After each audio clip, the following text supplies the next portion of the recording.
Hello, everyone. This is Kyle Welch with RCR Wireless News. I want to thank everyone for attending today's webinar, Best Practices for Resilient Inline Security Deployments, presented by Ixia. Our presenters today are Ben Cowan, Visibility Specialist, Network Visibility Solutions at Ixia, and Richard Steenan, Chief Research Analyst at IT Harvest. At this time, I'd like to pass the presentation over to Richard. Thank you very much, Kyle. So today we're going to talk first about network security. That's going to be my topic, and then I'm going to pass it over to Ben, who's going to talk about inline security defense basics and best practices. And then we'll have a final wrap-up and Q&A. So I was realizing this year that it's been 20 years since I got into network security, and you think back on those days in the 90s when, pretty much a network security architecture was your firewall, and maybe by 2000 you put an IDS somewhere behind it, and you might have been doing some vulnerability scanning and of course antivirus on the endpoints. And back then the industry was in its infancy. From if you're tracking industry numbers, it was well below $1 billion in revenue by 2000 and up to $2.5 billion by 2003. And by that time I was an analyst at Gartner, tracking the rise of all these technologies. It has grown at a tremendous rate, about compounded 39% year over year, to today when the entire industry at $104 billion, divided up into pretty much 5 major buckets, but the largest of that is still network security. I track it at $29 billion. And it's been a plethora of new products. So of course we still have firewalls. So I'll talk in a second about how the firewalls are evolving. And the very first feature added to a firewall was VPN. We used to have separate VPN concentrators and separate point-to-point VPN devices on our networks. And that for encrypting that tunnel between either people trying to log in remotely or point-to-point between your remote offices and headquarters. And of course, the rise of attacks in the form of denial of service led to several solutions for DDoS defense, either in the network or as an appliance right in front of your own network. Content filtering, which I remember when vendors started to approach me and say, hey, we've got this solution, and it's basically a proxy, and we block people from going to inappropriate websites. And I remember kind of saying, well, I'm not going to cover that because that's not security, right? That's personnel management and user behavior management, and that's HR's job, not the security department's. But obviously, as threat vectors moved to the web, all of these content filtering solutions became security products as well. And of course, we had the rise of intrusion prevention starting in about 2003 that evolved out of the intrusion detection space, which people were finding wasn't being very effective. But by putting something in line, either in front of or behind the firewall, you're able to at least block the scourge of the day, which in the 2003 timeframe were memorable things like the Nimda worm and Code Red and SQL Slammer and MS Blaster. So those were quite the days, but we pretty much got those under control. And in the meantime, we're doing things like netflow monitoring. We plug those into our NBAD solutions for behavior analysis, or they can be part of the hunting that people are engaged in now to try and track down attackers once they're inside the network. Backing that up, packet capture solutions that grab enough content out of that flow so that you can do your forensics and even see the MD5 hashes of things that are being downloaded, or the types of encrypted traffic that's used for exfiltration, and the behavior analysis that I talked about. Next slide, please, Ben. So if you think about it, we've got a difference and sometimes even a debate between whether things should be inline or out of line in security. I like to think of inline as things that have active controls, right? So we usually set policy. Sometimes it's reactive, in emergency situation, you see something being exfiltrated. I remember when RSA was hacked, there was actually an analyst who could see the secret seeds to their secure ID tokens being exfiltrated. And he slammed the big red button and shut off the entire network because he could see that. So sometimes our controls are either set by policy or some sort of reactive solution. And then, of course, you've got everything that's using the data that's coming across the network, usually attached via passive tap. And Ben's going to tell us about the modern way to actually do this. But those are informative, right? So they give you that forensics after the fact intelligence, and of course they are tied into massive systems for alerting as well. Both valuable, and I'm not making an argument that one is necessarily better than the other, or in a certain case used over the other one. We do both. Next slide, Ben.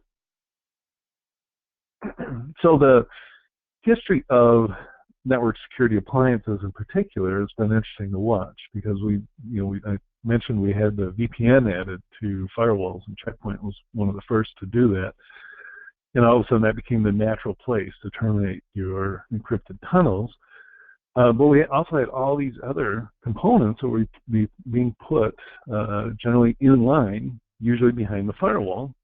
And then the network configuration of those and the monitoring management of those just became more and more complicated. And just the vendor management issue of managing maybe all the list of vendors here, quite a few of them in completely different forms than they were when this started to happen. But you'd have multiple firewalls, multiple vendors, you'd have multiple intrusion prevention systems, inline antivirus, network admission control systems, the URL filtering for the content management, and then even the bandwidth throttling capability. So there were some times when an attack might not be immediately obvious that it was bad, but it looks like you could slow it down and actually do some throttling on that networking. And each of those devices in that huge stack, because they were in line, had to be highly available. So typically there's 2 and load balancers in there. By the time you got done drawing that network diagram, it was confusing enough. So the trend was to collapse all those into one feature. And it came about, when the likes of Fortinet and SonicWall started combining more and more features into that single device, the main driver being adding content URL filtering, gave those vendors a competitive advantage against the WebSenses and Blue Coats of the world, who didn't have the firewall. They just had that a very expensive headquarters based piece of equipment that would do that content URL filtering. But it turns out you needed that capability at your remote offices as well. So it was a lot less expensive and more efficient to do everything in one box. And every new vendor in the network security space either looks at, hey, we're going to get a toehold in that space, as Palo Alto did, for instance, with application aware, firewalling. We're going to get a toehold with a new capability and eventually become, the solution that sits at the gateway. And it's still kind of the strategy, I guess, of any new security vendor coming into the network space is come up with something that can be behind the firewall and eventually try and become the firewall. And that's the whole rise of the so-called next generation firewall, which is really, in my mind, just a subset of UTM. Next slide, Ben. So there have been a few surveys done, one in particular from Infonetics, that was asking people, okay, you've got an IPS, but is it really an IPS? Because if it's out of line, it's probably just setting up alert mode rather than some sort of automated messaging coming from an IPS that says, hey, we should block that traffic, talk to the firewall, have the firewall do the work. The tipping points, Cisco's, McAfee, SourceFires, all could do that blocking if they were in line. But even in 2008, on average, about 80% of all IPSs were deployed in line. And I think the numbers are probably still that today, but quite a few IPSs are actually in those UTM devices, so they're automatically in line. And there's still reasons to have things out of line. URL filtering, it's effectively in line because it's in line with your HTTP traffic, but you're proxying it. So you're going to a different, making one more hop before you hit the firewall. All of these, this movement inline, of course, is becoming, because of the architectural things that Ben's going to be talking about, we've got more options now. So next slide, please, Ben. And of course, there's always been the fear of putting anything in line because we've got carrier-grade equipment sitting in our gateway, and we can't allow some newfangled system to be put in there that could actually break the connection. That's always been the fear of this self-inflicted wound. We deployed the new tool, it broke our network, so it's essentially did a denial of service on ourselves.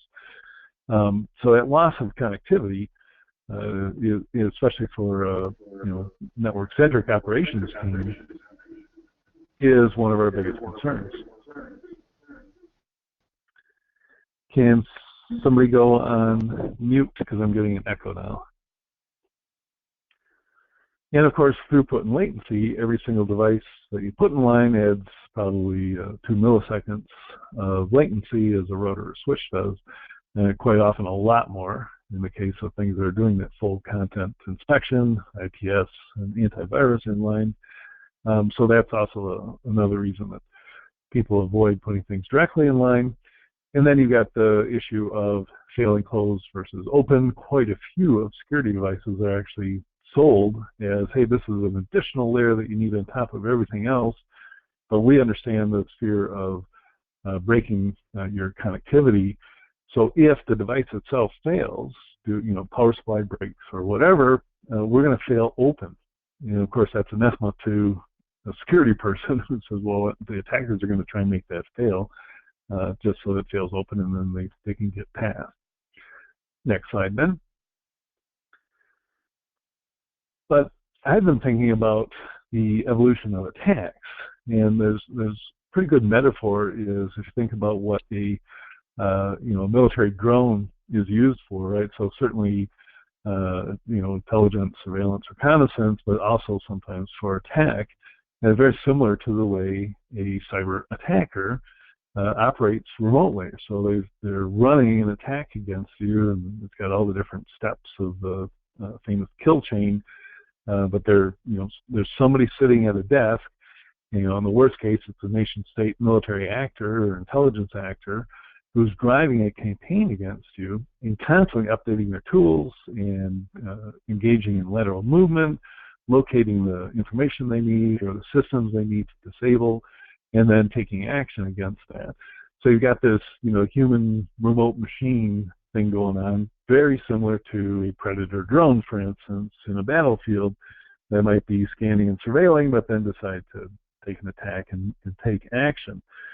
So that's all well and good. Today, most systems coming from a lot of new vendors are all about how do you shorten that detection time, and then how do you take action afterwards. And we want to have a very responsive organization that can work 24/7 to stop attacks. But what about the future of attacks? I think the future is going to go the way the drones are going, where you have autonomous drones. In the Navy, I've got a picture here of the X-47B, but the Navy tested where they could take off from an aircraft carrier, do a mission, and then come back and land, all hands off. It was all pre-programmed. And we've seen that in the cyber realm. We've seen Stuxnet, which was designed to do exactly this. It had to operate across an air gap. So once it got onto the other side of the air gap, there was no command and control. So the future of these attacks, you won't have time to react, and your systems have to be able to react in that time frame. And being in line is what's going to help you do that. So I'll turn it over to you then. Thanks a lot, Richard. I appreciate that. Hello, everybody. Good morning, good afternoon, wherever you are. My name is Ben Cowan, Visibility Specialist with Ixia. I do want to remind everybody that there is a questions panel for this session. So if there's any questions based on anything Richard has already covered, or as any of the design information that I go through, please feel free to go right ahead and start putting questions into that panel. And we will make sure to get to as many of those as we can at the end of the session. So let's talk about, let's put some meat around some of the ideas that Richard just talked about. And let's get into some design considerations. So demands, there are high demands placed on IT. And at the most fundamental level, you're to provide a data center. You're to provide technical capabilities, compute, networking, storage. And so these are all fundamental aspects that are expected of the data center, of the IT organization. Providing these atomic infrastructure components alone is not sufficient. You need to do these in a secure fashion. Uptime is certainly critical, and so being able to provide a resilient design to maintain constant availability, or at least high availability, is key. It cannot be slow. It's great to have all these resources, but if you can't access them in a timely fashion, that does no good. And on top of all of that, you're expected to do it in a cost-effective manner, and so efficiency is key. And so how will you get this done? And visibility is that answer.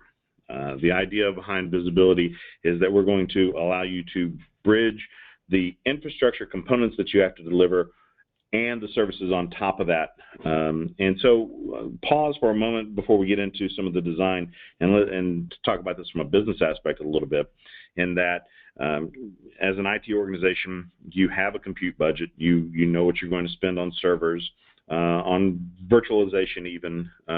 So that's part of your budget. You know what you're going to spend in terms of routers and switches and how all the networking is going to be tied together, what you're going to spend on WAN connectivity, MPLS, all the components that make up your connectivity, your network. And then you certainly have a storage budget for database, file, what have you. And kind of plant the seed that you need to even consider having a visibility budget. And so as we talked about, the compute, the network, the storage alone are insufficient to provide all of the services on the right. And so you need some method to tie that together. So you need to plan for this, you need to budget for this, and make sure that it is something that you have accounted for as you proceed through your projects. All right, so let's talk about some of that design. This is a starting point for a data center, kind of a crude drawing for a data center, but the idea is that you have connectivity, you have the World Wide Web, you have an MPLS, you have some sort of connectivity from the outside world. And our context isn't limited to the outside world, but again, for the starting point, you have outside access, and you need to get into all of those atomic features, all those capabilities that are inside the data center.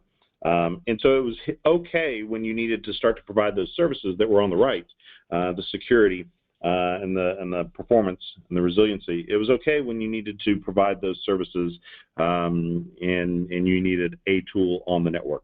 And one tool on the network could survive just fine and provide all the services that was needed to begin with. What happens when you started to outgrow one tool? So you had more users, which translates to more traffic on the wire. Perhaps you have more applications that are being served, and therefore you have more constituents coming in. Maybe the same constituents are coming in multiple times for different services and different applications. So all of that can certainly drive up the uses on the network, and therefore how do you handle the growth of the traffic, the users, the applications? Is a spillover architecture okay? Maybe, probably not. So handling this problem is where we first started to see complications of providing inline visibility. It's not just what happens when I need more volume, more capacity of a single tool. What happens when I need different flavors of tools? To Richard's earlier point, there's been an explosion of the different vendors out there that are providing different useful key services for security on your network. So you need some of tool A and some of tool B and some of tool C. Well, each of those vendors did not consult the other vendors on how to play well together. So putting them all on the same wire may or may not work. What happens when one tool is part of your critical path and maybe one tool is designated as a nice to have? How do you reconcile that in this type of, again, original or simple setup? It may not and does not work very well in that situation. And then you have an explosion on top of that. Your network's going to grow, your applications are going to grow, your demands are going to grow, different departments are going to demand seeing different packets, different flows. They're all going to want to get their piece of the pie, and making that pie carve up into enough ways to satisfy everybody, it becomes a very challenging problem. So how do we look at how do we solve that? Well, the visibility architecture becomes that solution. The visibility architecture, simply put, allows you to view the network without being on the network. And so it's going to set adjacent, and it's going to provide all of the functionality, all of that inline, all of that active technology that you expect, and again, draw the distinction between active and passive technology. Passive meaning I want to see copies of traffic. I want to do some out-of-band monitoring, which is still valuable and key, and don't want to diminish that in any way. But how do you provide active action on the traffic? I want to specifically block something. I specifically want to note. I want something to happen directly to the traffic on the wire. Well, we still need to be able to provide that capability, and the visibility architecture is that solution. So you need to consider scalability in your solution too. And we've already talked about growth of users, growth of traffic based on applications. So you have those growth concerns to worry about. What happens when you have growth of the network itself? You start with a simple connection in and out of the data center. Well, what happens when that becomes two connections, either to handle volume or HA? So now I need to be able to handle providing those same services, the security, the performance, the resiliency. I need to provide those same services across all of my connections in and out. Maybe I'm providing those connections east-west inside the data center as well. So it doesn't matter how many links, how many segments, what kind of network topology I'm going to have. I still need to be able to provide that 360-degree view regardless of how big the data center or how big the network becomes. And one thing to realize when you talk about a visibility architecture, as you plan a visibility architecture, it should fit into your existing ecosystem. So you have redundant networks for high availability. Well, your visibility architecture should leverage that, not force you to reinvent the wheel or hamper that capability in any way, shape, or form. So you consider a visibility architecture, obviously, to address growth, and we've discussed some of these issues. Quantities of tools. You're going to add more tools to the wire. Either that's more inspection, that's more users, that's more applications. So I've got a greater volume. It could also mean more network segments. And so not only, as the previous illustration showed, a horizontal type of growth where you have multiple paths in and out, but maybe you also have to consider a vertical approach to as well, meaning that I need to inspect not only at the edge of my network, but at different points deeper into the network. And we'll talk more about the vertical use case later, but really want to make sure that we understand that when you talk about having more monitored segments, that can be a horizontal or a vertical problem. And then certainly when you have more types of tools, you have more departments, more people wanting to see the traffic and take action on that traffic and understand what's going in and out on the network. Those are going to be key points for addressing growth as well. So how do we do this? We do it through a visibility architecture. What does it look like? How is it implemented? Let's talk about some of the benefits that you get out of that. So again, implementing a visibility architecture, as I mentioned before, it sets adjacent to the network, so we get to see the network without being on the network. That's a key point. What does a visibility architecture look like? So it's multiple layers. The bypass switch is going to be a key point of that, and we'll talk about a little bit more about that in a minute, but it is going to be your point of isolation. It is the focal point on the network, and it's going to provide all of the segmentation of fault, segmentation and isolation of operation and administration as well. Key aspect. The network packet broker is going to be that next tier for facilitating the visibility architecture. It is the traffic cop. It is what decides which traffic goes to tool A, which traffic goes to tool B, whether or not there's a sequencing of traffic to A, to B, to C. It handles load balancing of that traffic when you have multiple instances of tools. So it is the traffic cop and handles all of the ins and outs of the traffic, both from the network. And keep in mind, unlike out of band, you have a challenge of getting traffic from the tools back to the network. So the key function.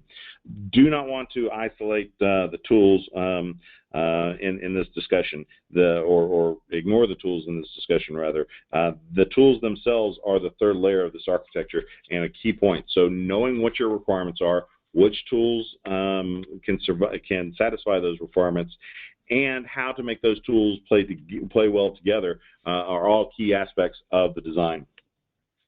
So let's talk about the bypass switch, again, that first layer. Before, you might put a tool directly on wire. That was the first illustration I showed. And the tool then becomes a critical point of failure. What happens when that tool fails? What happens when that tool exceeds its capacity? How do you handle for planned and unplanned issues with that tool? So you now have a single point of failure on the wire. By contrast, the bypass allows you to provide fault isolation and segmentation of operation in terms of how you operate. One key aspect of the bypass is its heart beating capability.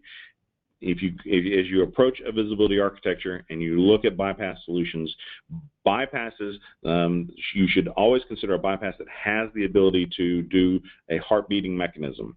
Let's talk about that just for a second. So it's one thing to detect layer one failures. So a link goes down, a tool loses power, and so it's easy to detect that tool is offline at that point. You can suffer soft failures. What happens when the device stays up? It remains powered, but it's no longer processing traffic. It's suffered a soft failure, or it's overcapacity. Some aspect about that tool is not allowing it to process traffic in a normal uptime scenario. The heart beating capability of a bypass allows for those situations to be detected. And again, cannot stress enough, it fits within your ecosystem. So now if you have a fail open profile, a fail close profile, this is going to support whatever security requirements you have in your network. The packet broker, the NPB, network packet broker, is that traffic cop, as I mentioned before. In terms of specific features and functions, it provides an aggregation capability so that now I can take a network or multiple networks, and I can drive those together and focus those onto a common set of tools. It provides filtering. I may have a tool like a web application firewall. A WAF only needs to see port 80 and web-related traffic. So maybe part of my goal is to filter traffic from those tools so that it doesn't see the unnecessary traffic unrelated to what the function it's serving. That helps in terms of going back to efficiency and cost. That allows you to avoid over-provisioning tools unnecessarily, because you can actually make sure that they're right-sized for the exact traffic that they need to see. And then load balancing.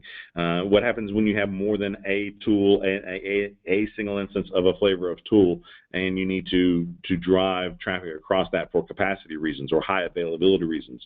Again, those considerations can be active-active. They can be active standby. And so the NPB, the network packet broker, serves that absolute critical role there. Want to also drive home the note that a good packet broker for an inline implementation also has its own heartbeat mechanism. So the packet broker is not only is the bypass providing a heartbeat, but the packet broker is independently providing a heartbeat so that it can check for the availability of tools that are connected to it, so that it understands what actions it needs to take in terms of load balancing, load redistribution, what happens if a single instance of a tool falls out, and how it handles the sequencing of those tools.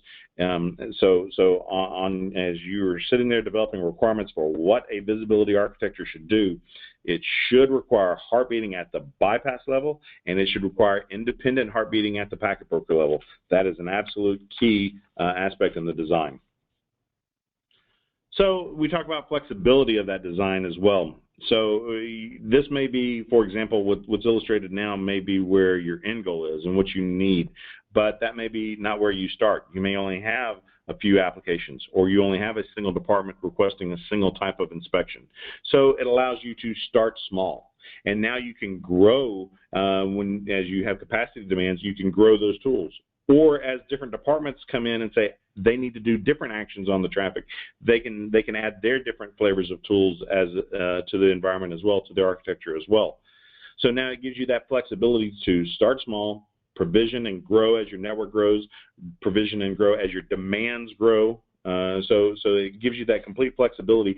And it should be noted that as each of those items are added, whether it's growth based on volume, growth based on demand and function, and nowhere do we take down the network. Nowhere do we have to interfere with the operation of the network to make that happen. So again, provides that isolation of administration and isolation of operation. So you have that operational isolation. What happens if you have a unplanned failure of a tool? The packet broker you can configure that packet broker to handle that. So do you route around? Do you forward around that missing tool? Do you declare this to be a critical tool, and therefore if that tool is unavailable, we don't want traffic coming into our network unfettered without that tool having an opportunity to see it. So you can make a fail-close decision at that point as well. So again, it depends on the requirements of the tool, the requirements of your organization, but you really do have that operational isolation for the unplanned situation. What happens in the planned situation? Oh, it's time to upgrade this tool. I need to do a signature update. I need to do a software upgrade. So any sort of planned administration now becomes easier, because now instead of having to worry about when can I take the network down to handle a tool function, the tool function is now completely independent of the operation and the availability of the network itself. So it provides that administrative isolation as well. Gives you a good visibility architecture is also going to give you the ability to do sandboxing. So what happens when you have a tool that you want to try out? You want to play with what-if scenarios. A different department is coming in and saying, I also need to now, you have these 3 tools in place. I need to add my 4th tool to see for whatever purpose that department has. And so now you can add that tool in a sandboxing fashion. You can play what-if scenarios, and it gives you, again, isolation of the network, but maybe more important is it gives you isolation from the other tools. So you don't interfere with the operation of those tools in order to test out that 4th tool as it's illustrated here. So it gives you that complete isolation of all the other components of the architecture in order to do that sandboxing. Benefits. Let's dig into some of these benefits. Certainly we'll talk about costs, and we'll talk about how to address the greater needs. Resiliency, high availability is going to be key. We'll also touch on the external design, and I think that'll become evident with some illustration as to how an external design is going to yield the maximum awareness, the maximum visibility in your environment.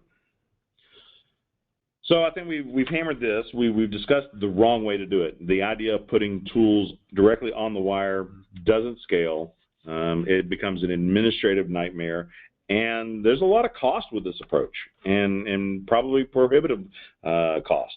So how do you handle the administration, the cost, just the issues? What if you have asymmetric routing across these networks? How would you handle state issues on those tools in those situations? So this is the absolute wrong way to do it. By contrast, a visibility architecture allows you the right way to do it. It gives you full visibility. So now, if I have a packet coming from a client out in the World Wide Web and it traverses the top network path, and then the response, but due to asymmetric routing, may go back on the bottom network path, that's okay, because I've just now exposed a common tool set to any path a packet or a conversation may take. So it's going to provide full visibility, full 360-degree view. It's going to provide that economies of scale. So now I'm not having to provision tools and buy tools for my network. I can buy them as my capacity, my true capacity needs grow. And so now I can plan in an N+1 type of design for high availability, which is always going to be the most efficient and cost-effective way to deploy a multi-device environment. So really want to hammer that this is absolutely the right way to do it when you start to gain that visibility regardless of the networks involved. And maybe, again, it's not just the networks in and out. Maybe it's also the east-west traffic, the internal network between segments inside the data center as well. And this will extend to that as well, that we'll see in a moment. So we talk about high availability of the networks. We talk about high availability of the tools. We talk about having a completely resilient environment so that these services are always available to the end users. And so so by extension, it only makes sense that a visibility architecture should support a high availability situation, a high availability capability when required. So it does no good to have a bunch of tools and spend a lot of money on a bunch of tools if I have other single points of failure perhaps in the visibility architecture. So for those mission critical, high demand situations where the tools always need to be available regardless of the networks being used, regardless of the amount of traffic being used, you do want to make sure that high availability is a key characteristic, a key parameter in the capability of any visibility architecture that you consider. So it's one thing for the packet brokers, the NPVs, to have a high availability awareness of themselves so that they can provide an active or active standby capability in terms of making sure that flows constantly match to the same and consistent tools, and make sure that the tools are allowed to behave and provide their maximum capability. But it's more than just the packet broker. It is also a function of the bypass switch. The bypass switch is going to be key in making this high availability architecture work.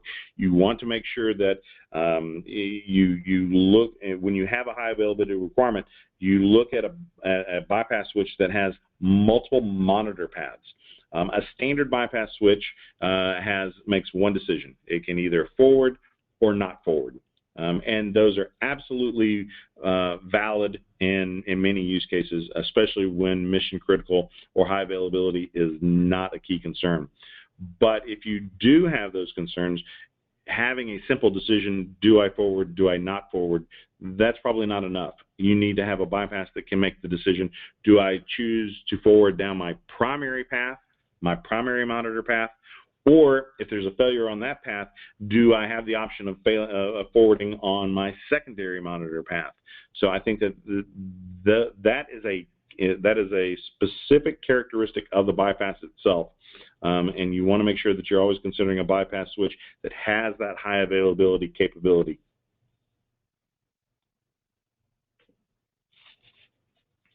I mentioned before about the external bypass or the external design. Want to highlight that you could have a bypass and a packet broker that may be all in one box. Okay, well, what happens then when I have a failure of one component but not the other? I lose that segmentation of operation. I lose that isolation of administration. And so I don't want to have one component impact the availability of another component. That's one thing from an administrative aspect. But also on a design for the visibility itself, what happens when I need to go deeper into the network? I need to go deeper into the data center. I do need to provide security at the edge. So I need to have a focal point towards the firewall, towards the edge of my data center. Well, that's one bypass switch. Well, if by having an external approach, I'm not limited to the place in the network for that packet broker. By contrast, I can extend those places out to anywhere I can put a bypass. So now if I need to put a bypass switch deeper in the network, maybe between the application tier and the database tier, maybe for other east-west segments in the environment, the external design is going to provide the greatest visibility in terms of being able to expose your tools to any point inside the environment, inside the data center that needs to have that layer of inspection. And so really want to stress that having an external approach to your design is going to be key in your requirements. So again, let's address some of these benefits again. Reduce cost. The tools only see the relevant traffic. You do not have to oversize. You do not have to overbuy, and you get economies of scale. So when you have more traffic, that does not mean necessarily that you have to have more tools. But if you do have more tools, it's making sure that you're leveraging those same tools for all the right reasons.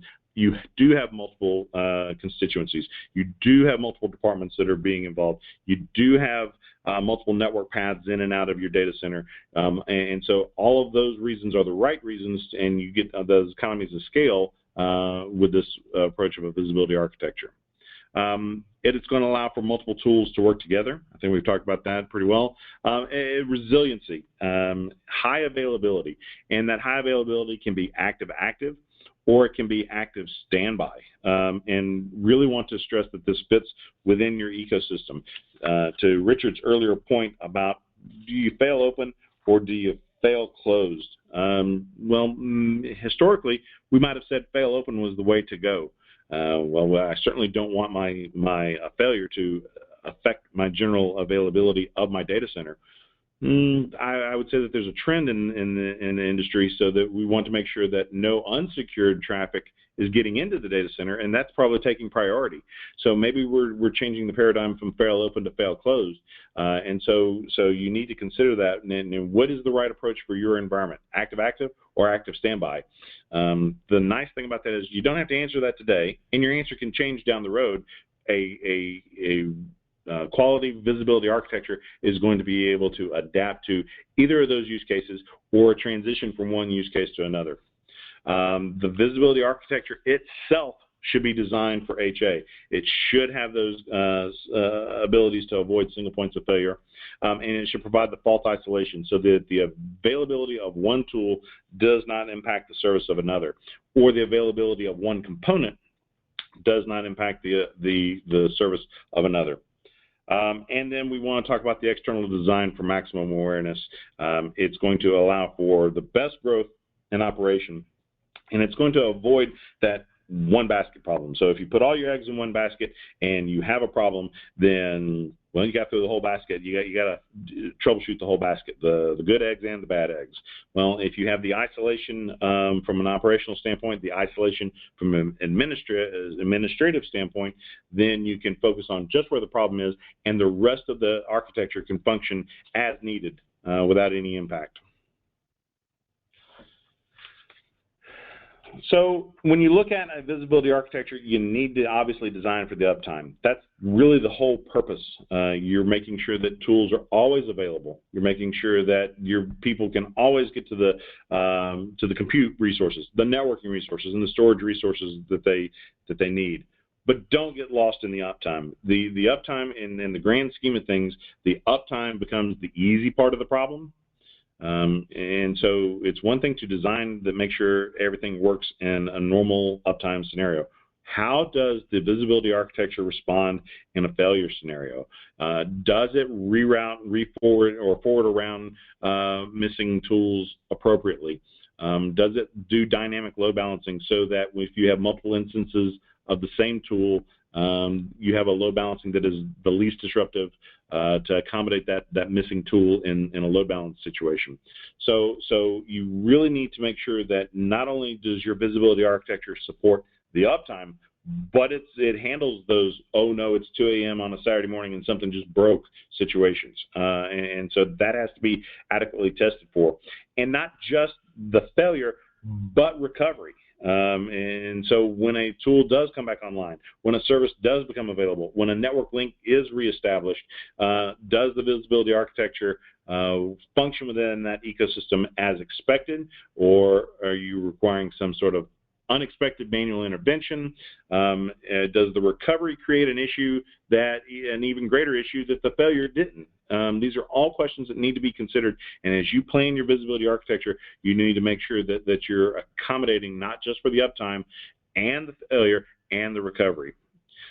Make sure that the visibility architecture you choose supports things like dynamic load balancing, probes, heartbeats, and again, can't stress enough, the heartbeating capability should be multi-tiered. It should be a function of not only the bypass at the network layer, but it should also be a function at the network packet broker so that it can provide its own awareness of the tools and that those function independently. Those two different heartbeats ask two different questions. The heartbeat at the bypass says, is anything available in my security profile? By contrast, the heartbeat at the packet broker is asking, is a specific tool available? How do I handle this group? Do I handle this group in whole? Do I take one element out of this group and do some dynamic rebalancing? So they serve different functions, and it's important that both heartbeats, both layers of heartbeats and probing are in the visibility architecture you choose.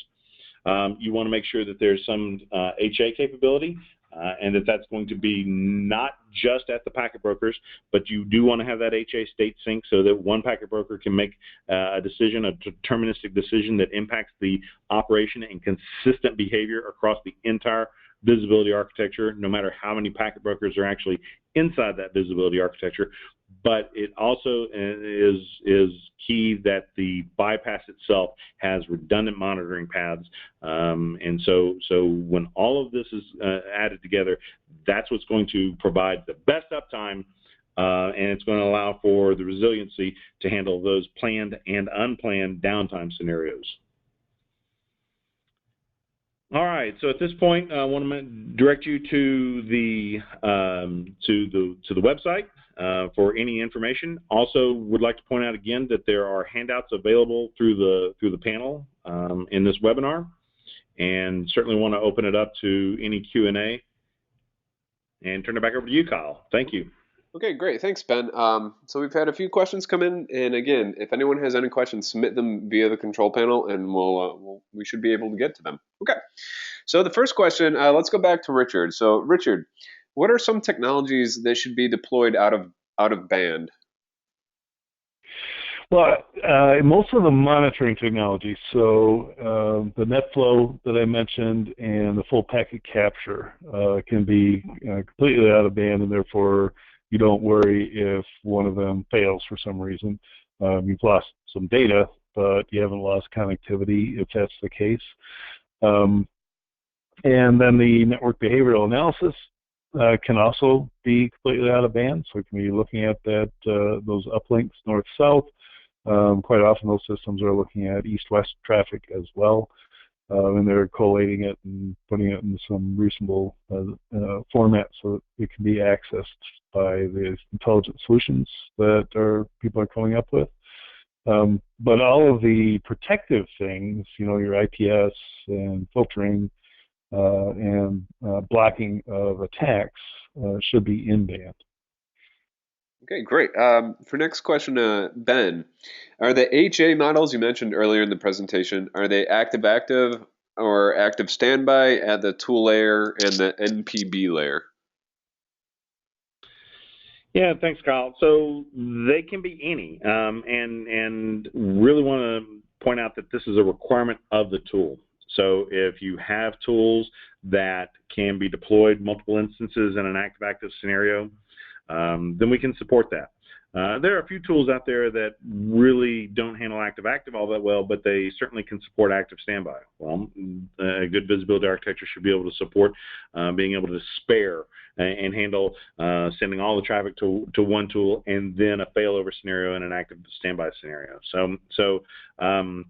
There is nothing in this design mandates active-active. Nothing mandates active standby. It really is a function of the tools you're using and your organization's requirements for how to handle those. So a good visibility architecture should be able to support any of those scenarios. Okay, thanks. So Richard, we had a follow-up question come in about the first question. So what about advanced malware protection like FireEye? Yeah, the FireEyes of the world went to market with an inline model, but most end users, put it out of band. And because it's, looking at executables, there's some argument to me that, leave it out of band and just deal with the latency that you introduce because, those devices are either downloading from a website that somebody clicked on or extracting an attachment from an email and detonating them in a virtual environment, and they've instrumented it in such a way that they can extract key indicators of compromise, look at the behavior, and tell you whether or not it was malicious. But the best practice, of course, is not deliver that email until after the attachments have been checked and scrubbed. Sometimes some more modern solutions to active malware protection are actually hosted in the cloud. So you're going to have a latency of waiting for that response as well.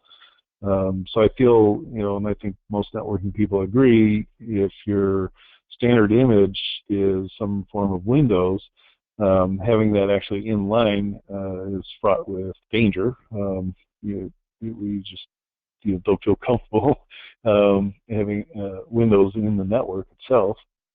But if it's out of band and out of line, as long as you've got the mechanism in place to do the reporting fast enough to, so somebody would just download an executable that they actually wanted to use and work, it's not malicious. You have to get that approval to them as quickly as possible. Otherwise, you end up, and a lot of organizations are doing this with FireEye, they let the user go ahead and download those executables, and then minutes later get the alert that wow, somebody just downloaded a malicious a piece of attack malware, and now you have to go clean up that machine, and if it's spread, you've got to clean up all the machines to talk to. So it's a little dangerous to let people have access to that.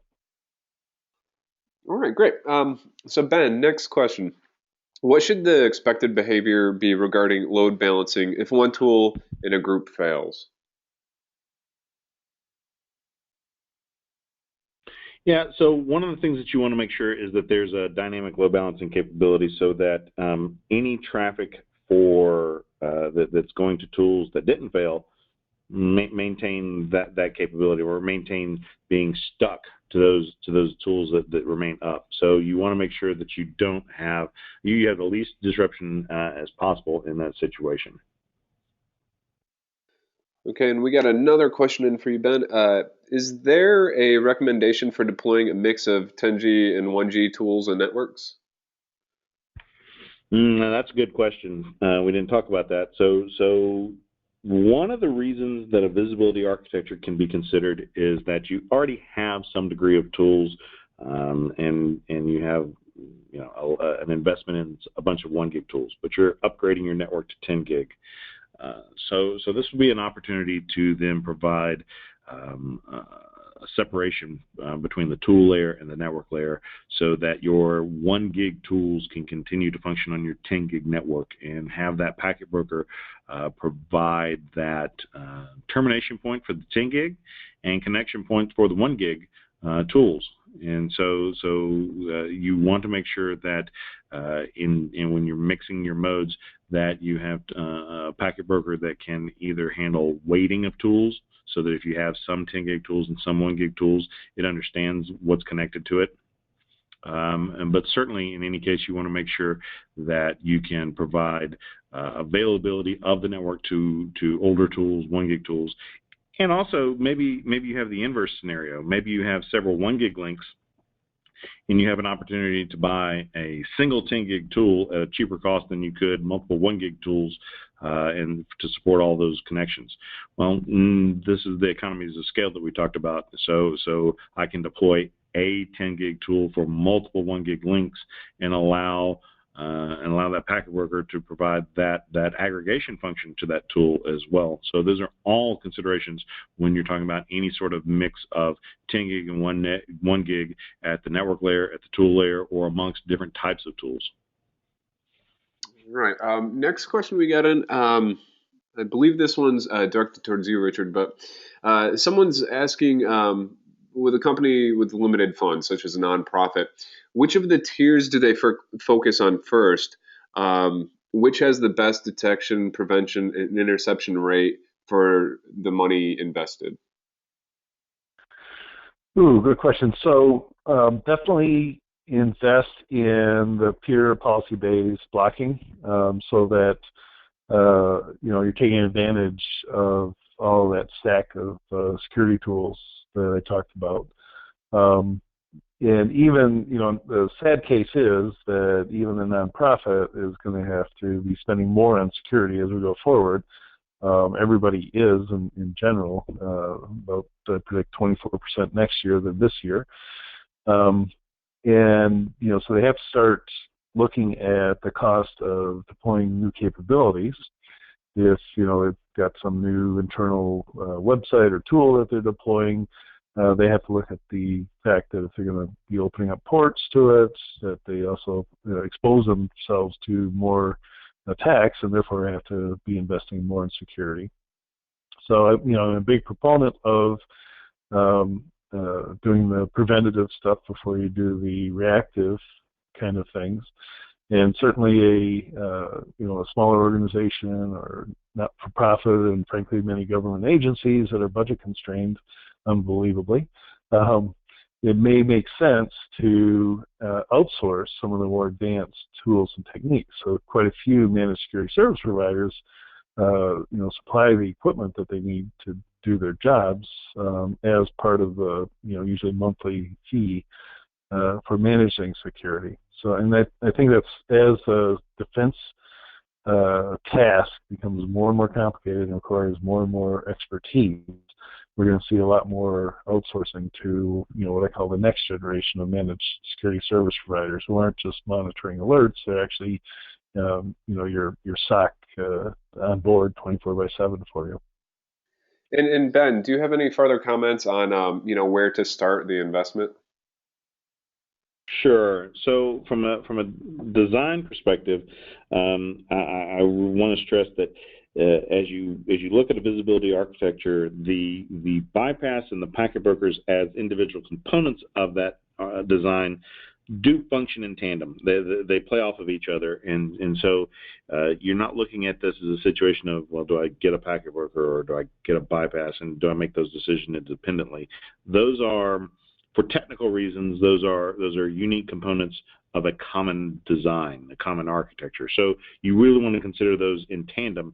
But that being said, you can absolutely leverage that architecture for the flexibility, as we talked about during the presentation, in that if you have a minimal requirement today or a minimal budget to satisfy a lot of requirements, you can identify what is your number one priority and attach that to the visibility architecture. Whatever tools satisfy that requirement, you attach that, and then next quarter, next year, next whenever, as budget becomes available, as priorities shift and change, you can then attach different instances of tools, more of the same flavor of tool to that.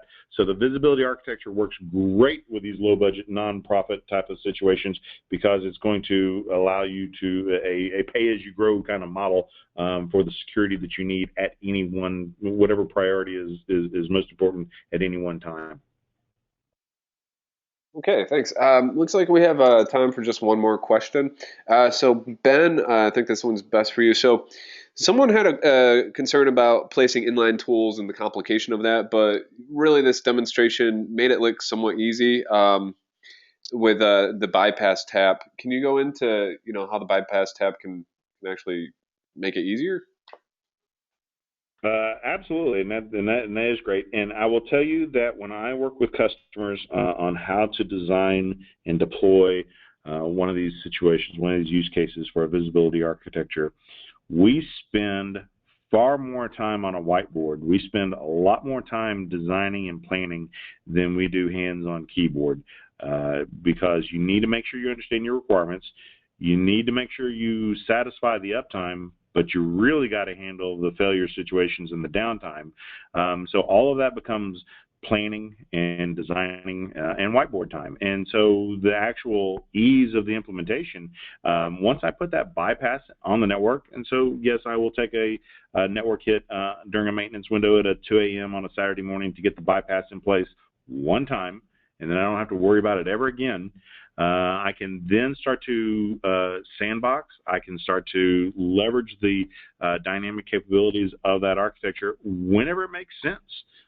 So if I need to do some work at noon on a Wednesday, I can isolate the environment and do that work at noon on a Wednesday with no problem. So you really start to gain again. Cannot hammer enough the isolation of operation and the isolation of administration when considering to deploy a visibility architecture. It really does simplify everything.